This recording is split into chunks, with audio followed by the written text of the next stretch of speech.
Hello Soul Seeker, how are you today? I'm fine, thank you. And how are you?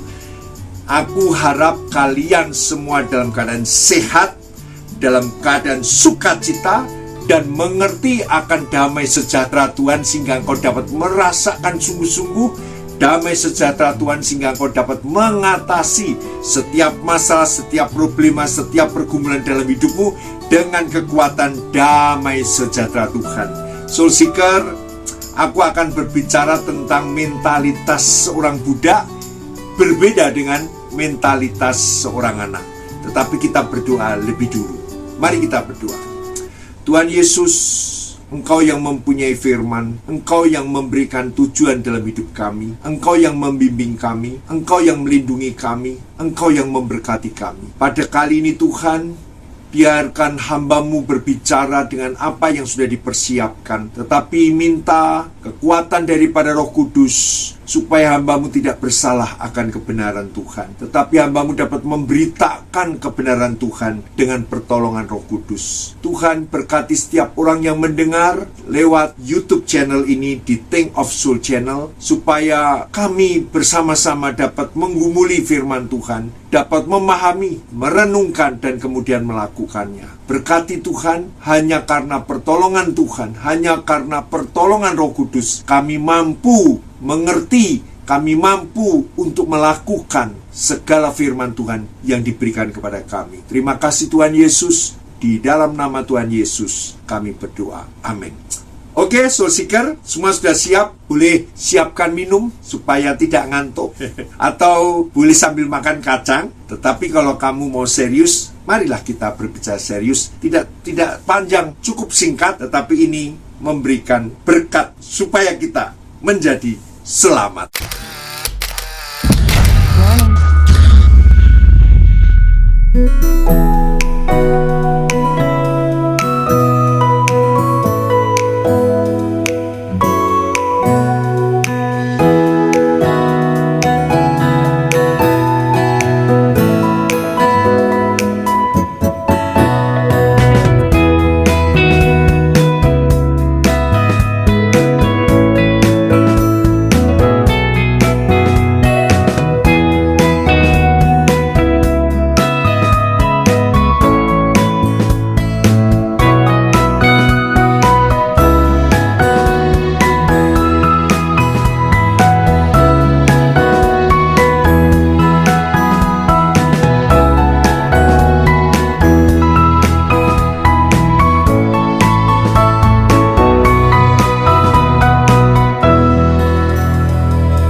Pendekatan firman itu dapat menjadi sesuatu yang baru, yang segar, yang fresh from the oven.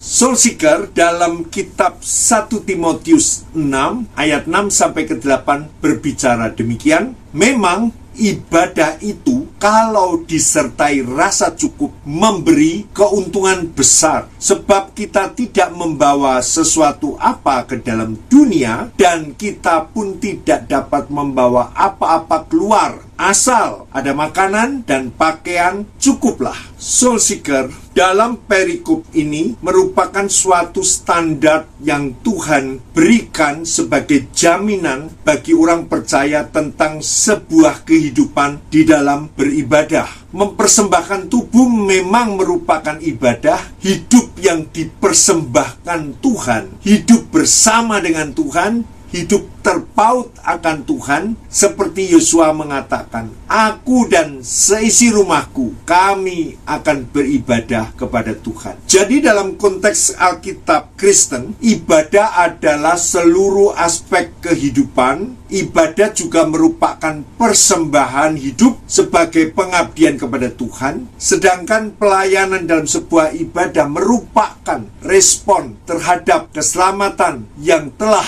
dikaruniakan Tuhan kepadamu. Ibadah secara bahasa etimologinya berarti merendahkan diri serta tunduk. Ibadah juga menjadi sebuah ketaatan hidup seturut dengan firman Allah. Ibadah disertai rasa cukup memberikan keuntungan yang besar, sebab kita tidak membawa sesuatu apa ke dalam dunia dan kita pun tidak dapat membawa apa-apa keluar. Artinya kita waktu lahir telanjang tidak membawa apa-apa, waktu mati pun kita tidak membawa apa-apa. Tetapi kehidupan beribadah untuk orang percaya memberikan sebuah keuntungan yang besar secara khusus dalam hidup orang percaya. Makanya dituliskan, asal ada makanan dan pakaian cukuplah. Sebuah perasaan cukup atau kata mencukupkan diri dalam bahasa aslinya berarti memiliki segala sesuatu yang dibutuhkan. Paulus tidak membanggakan diri, juga tidak sedang menghibur diri. Ia dapat merasakan suatu kecukupan dalam segala keadaan di dalam Tuhan yang memberi kekuatan kepadanya. Filipi 4 ayat 12-13 mengatakan, aku tahu apa arti, aku tahu apa itu kekurangan, dan aku tahu apa itu kelimpahan.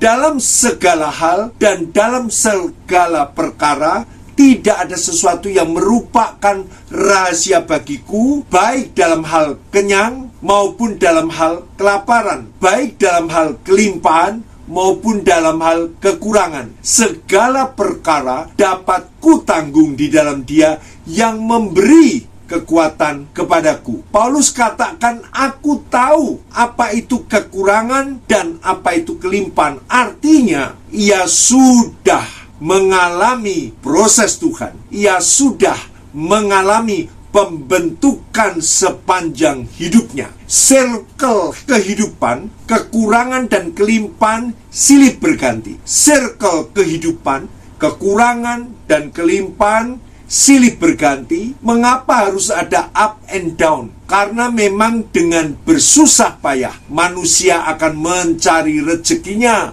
dari tanah seumur hidupnya. Kejadian 3 ayat 17. Oleh sebab itu bagi orang percaya haruslah ada ibadah yang disertai rasa cukup, karena itu akan memberikan sebuah keuntungan yang besar dalam hidupmu secara khusus. Kita sebagai orang percaya harus punya perasaan cukup, rasa cukup, rasa cukup. Jangan seperti umat Israel yang mengeluh dan mengeluh terus, bersungut-sungut dan bersungut-sungut sepanjang hari bersungut-sungut.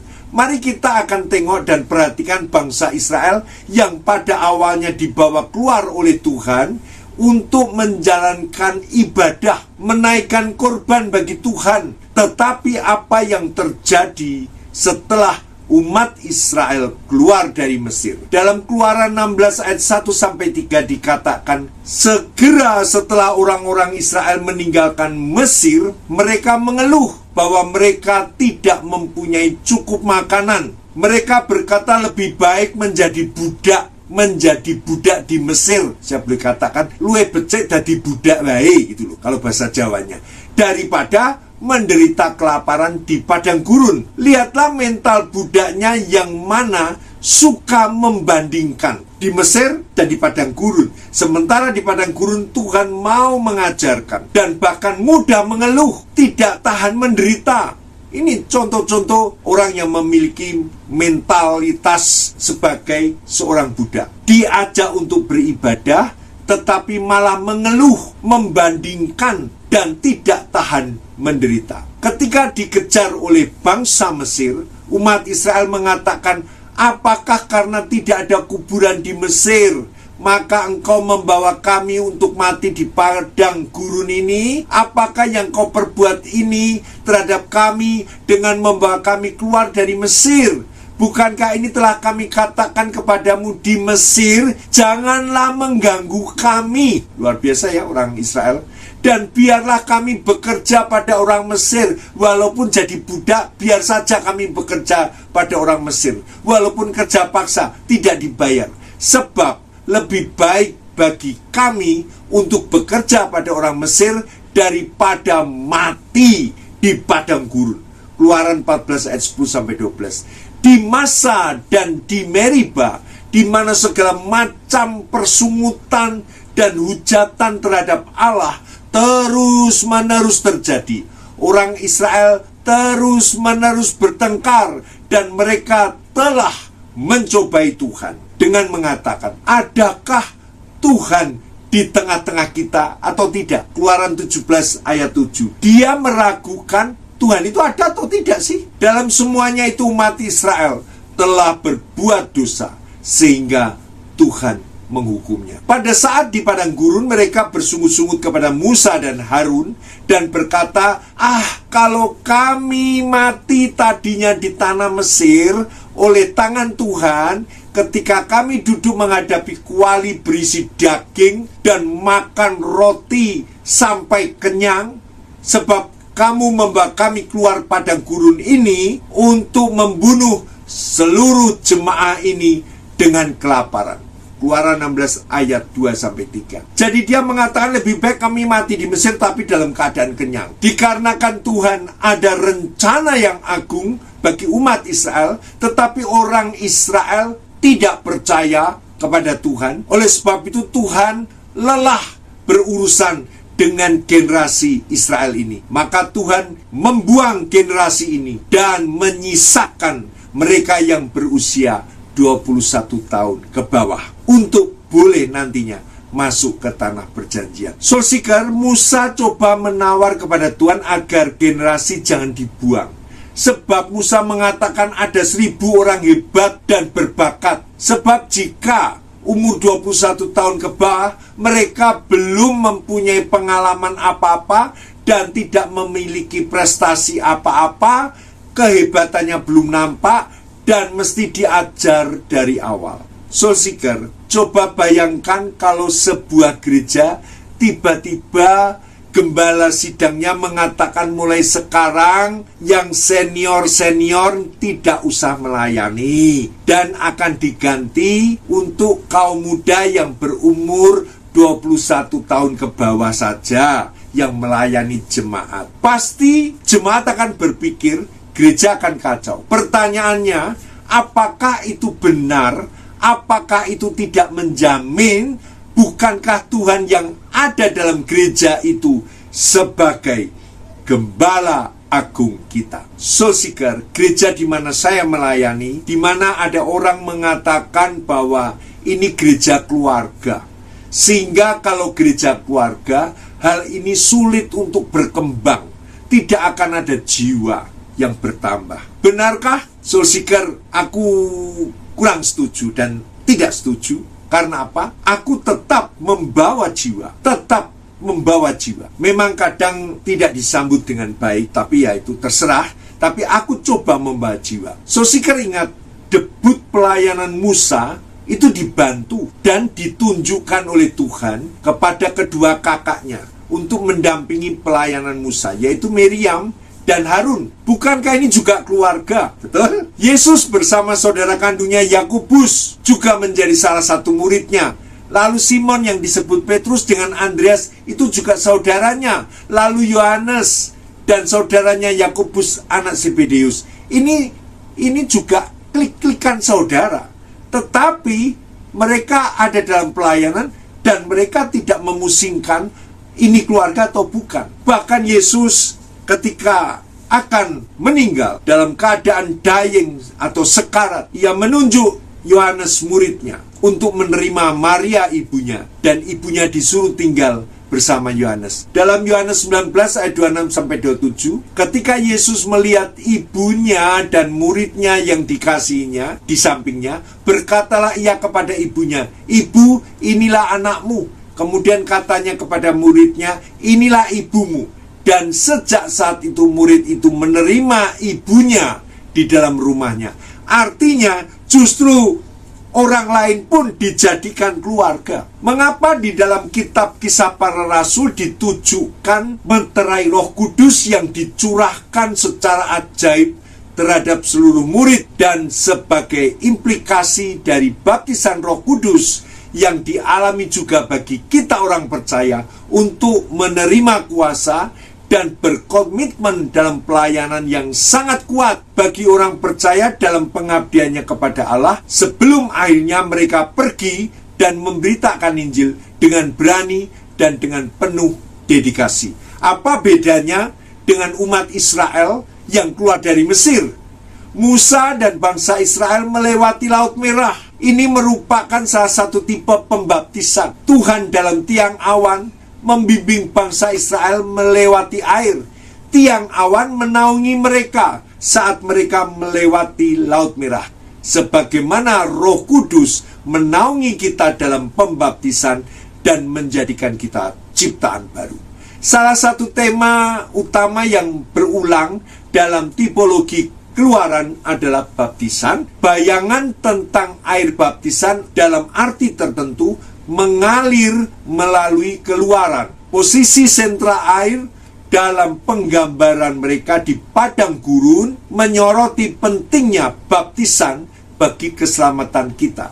Tentu saja tipologi baptisan dapat langsung di awal perjalanan keluar orang Israel. Di Laut Merah, orang Israel melewati air seperti di tanah kering. Sementara pasukan dan kereta perang Firaun hanyut dan tenggelam saat air kembali menerjang mereka. Orang Israel keluar dari sisi lain tanpa Firaun dan pasukannya. Sebuah bangsa baru yang melakukan perjalanan ke tanah perjanjian. Dalam sakramen baptisan, dosa dibasuh saat air membenamkan kita.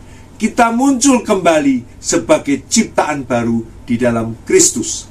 Rasul Paulus mengetahui hal ini dengan baik. Aku mau supaya kamu mengetahui, saudara-saudara, bahwa nenek moyang kita semua berada di bawah perlindungan awan dan mereka semua telah melintasi laut untuk menjadi pengikut Musa. Mereka semua telah dibaptis dalam awan dan dalam laut.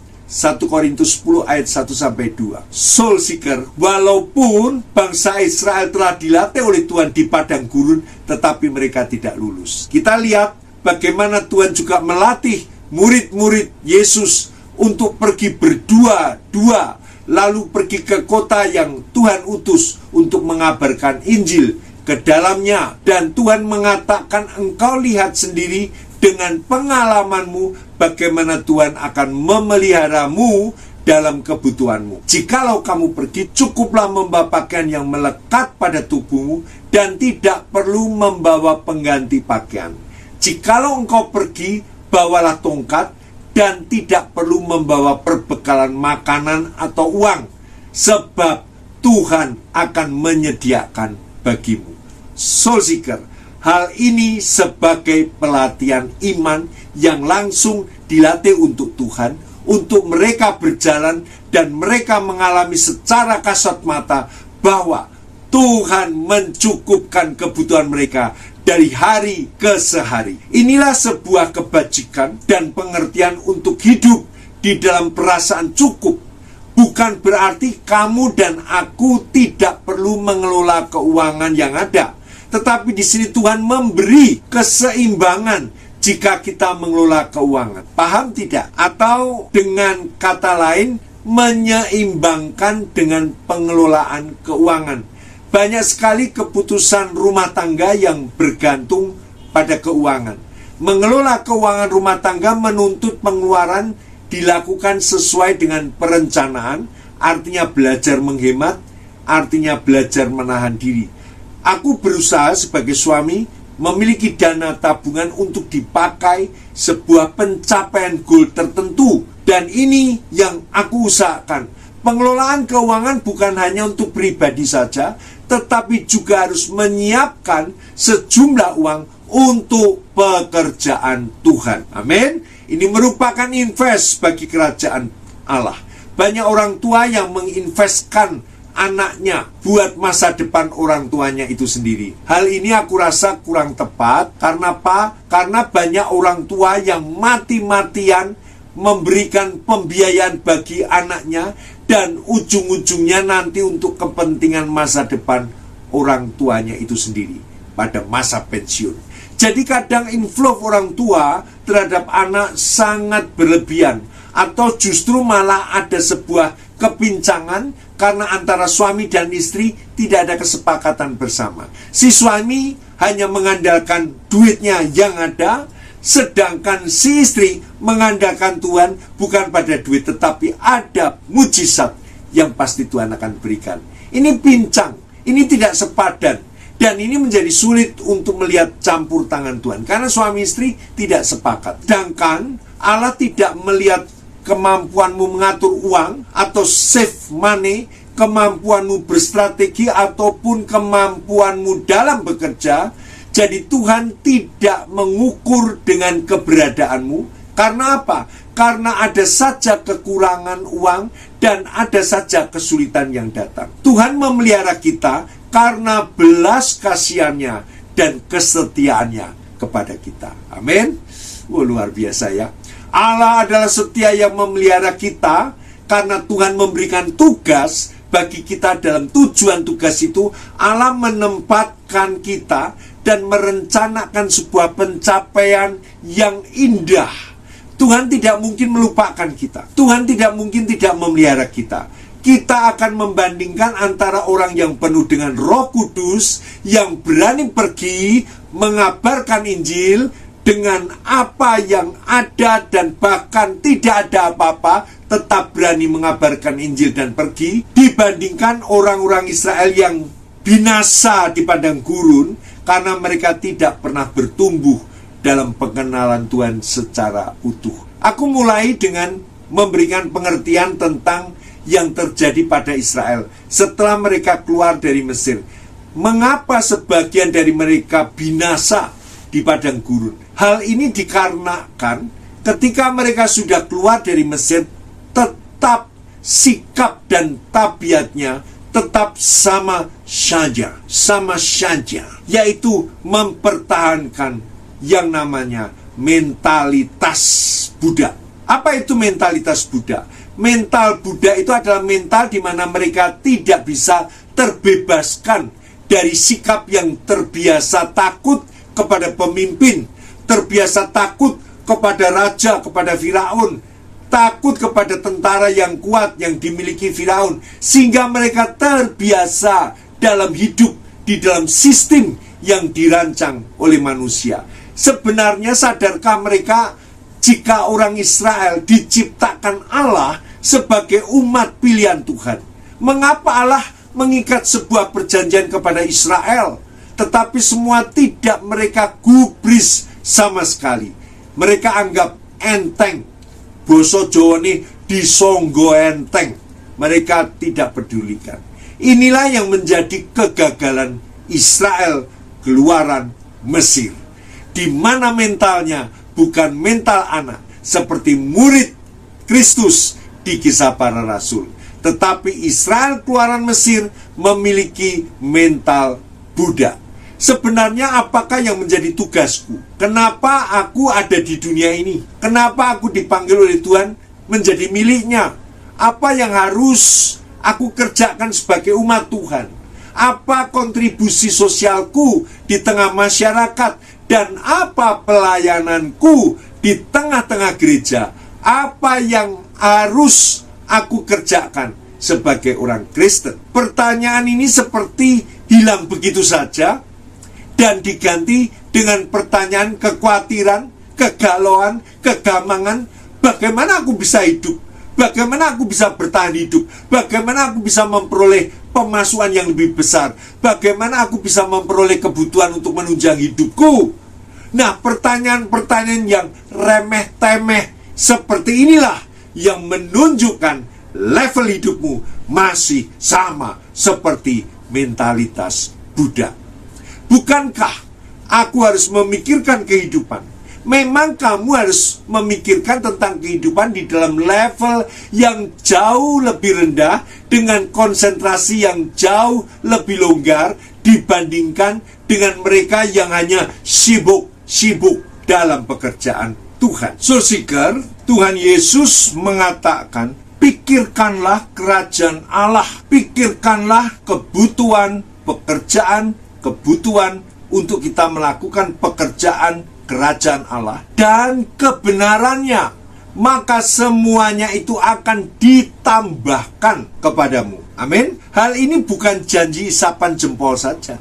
Ini merupakan janji yang Tuhan berikan kepada setiap orang percaya yang berkonsentrasi kepada panggilan Tuhan, yang rela memenuhi apa yang Tuhan ingin untuk kamu kerjakan. Paulus mengingatkan jika kesalahan di Alkitab dikatakan sebagai sebuah ibadah, eusebia, pity towards God, spiritualitas seorang percaya. Paulus mengatakan spiritualitas atau kesalahan bukan dibuat-buat, bukan pencitraan. Mengerti? Aku ingat ada satu pendeta yang berkhotbah dan istrinya mendengarkan. Ketika pendeta itu mengatakan kita harus sungguh-sungguh mengasihi istri kita, lalu istrinya cuma jawab, lalu kita jangan melukai hati istri kita.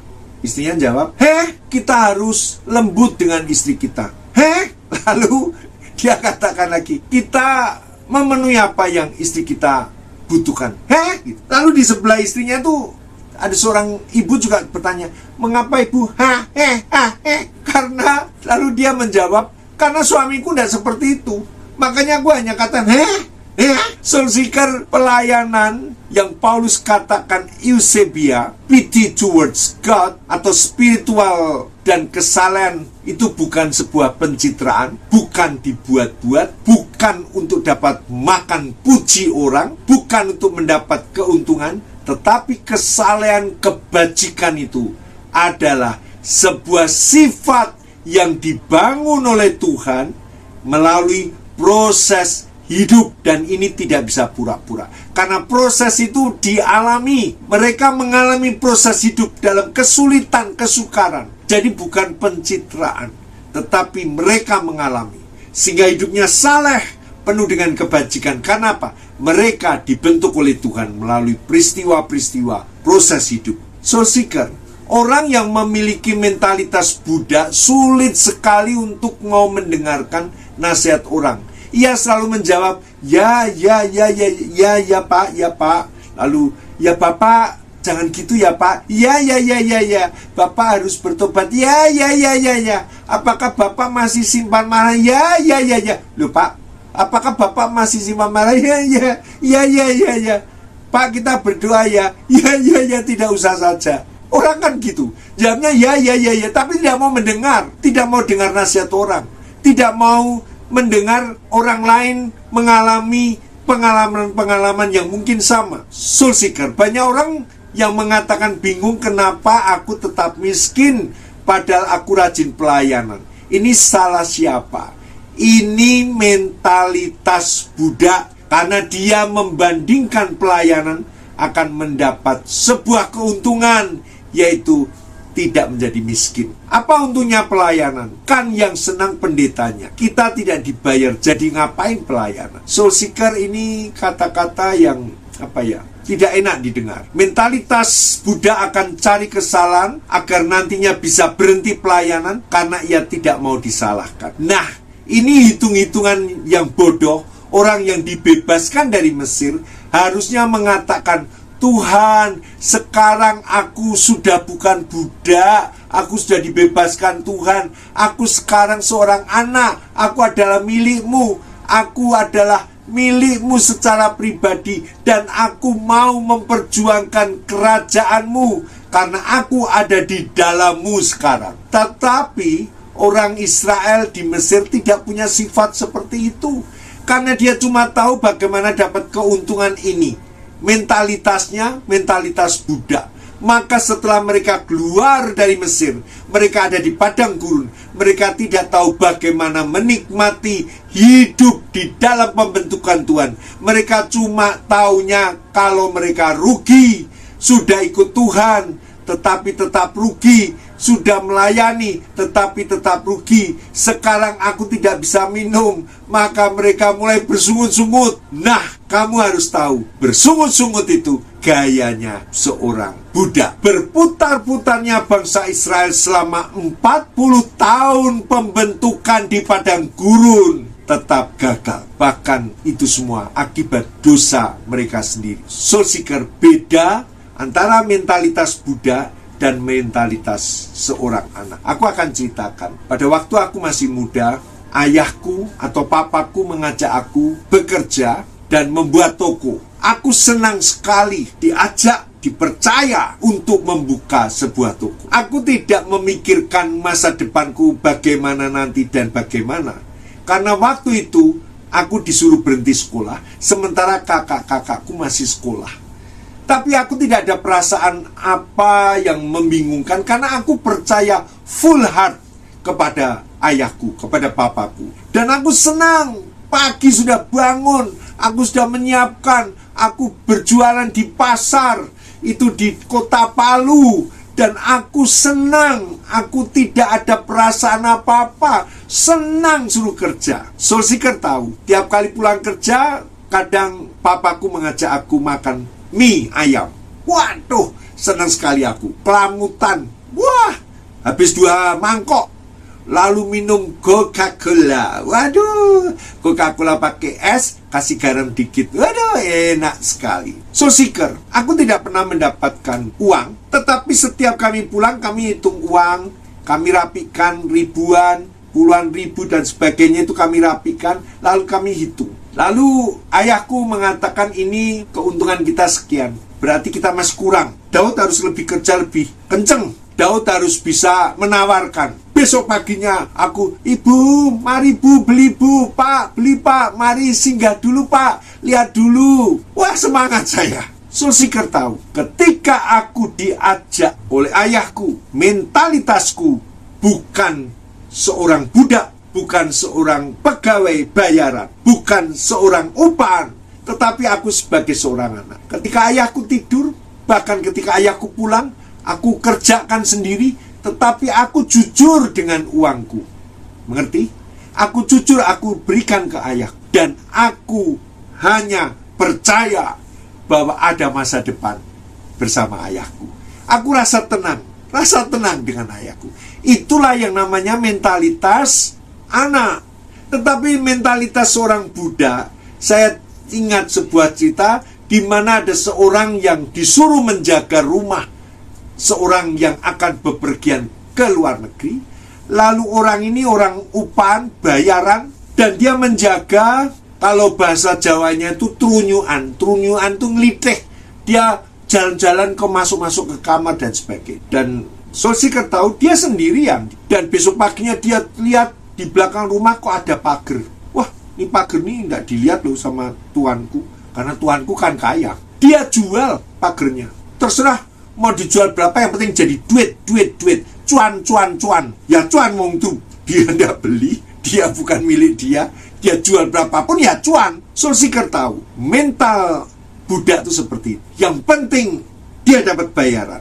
Yang penting dia untung. Yang penting dia lakukan apa saja, dia untung.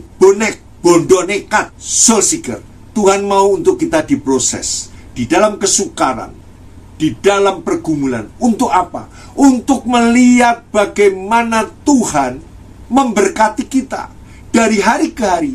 Makanya Paulus katakan, asal ada makanan dan pakaian cukup. Artinya hal-hal yang di luar akal kita, Tuhan yang menyelesaikan, Tuhan yang mengatur. Kita tidak usah bingung, kita tidak usah ruwet, karpe dewe. Sudah gelinding wae sama Tuhan. Mengerti Soul Seeker? Dan kembali lagi saya ingatkan, buanglah segala mentalitas Buddha yang ragu, yang tidak percaya, yang suka mengeluh, yang bersungut-sungut. Itu mentalitas Buddha. Tapi kalau mentalitas anak, sukacita dan pokoknya derek kalih Gusti mawon, pokoknya bergantung sama Tuhan saja, karena Tuhan pasti memberkati. Amin Soul Seeker. Kiranya ini jadi berkat. Dan aku percaya apa yang kalian alami hari ini, apa yang kalian sedang gumulkan hari ini, coba ambil ini sebagai proses Tuhan. Jangan mengeluh, jangan cak, jangan itu kayak tadi seorang istri pendeta, nggak usah. Saudara sukacita, karena ibadah disertai rasa cukup akan menguntungkan yang besar. Artinya hidupmu itu ibadah akan memberikan keuntungan yang besar. Jalani dengan sukacita, jalani dengan penuh pengabdian kepada Tuhan, loyalitas kita kepada Tuhan Yesus. Amin.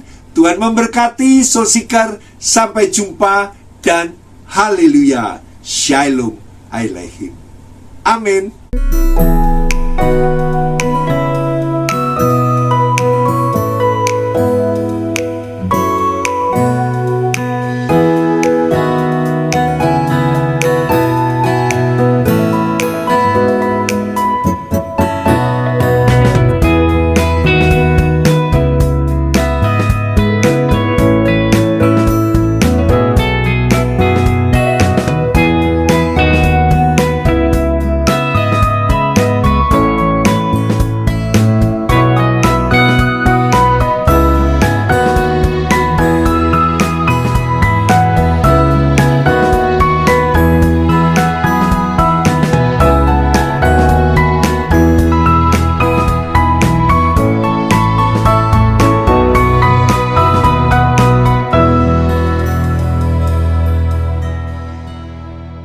Pendekatan firman itu dapat menjadi sesuatu yang baru, yang segar, yang fresh from the oven.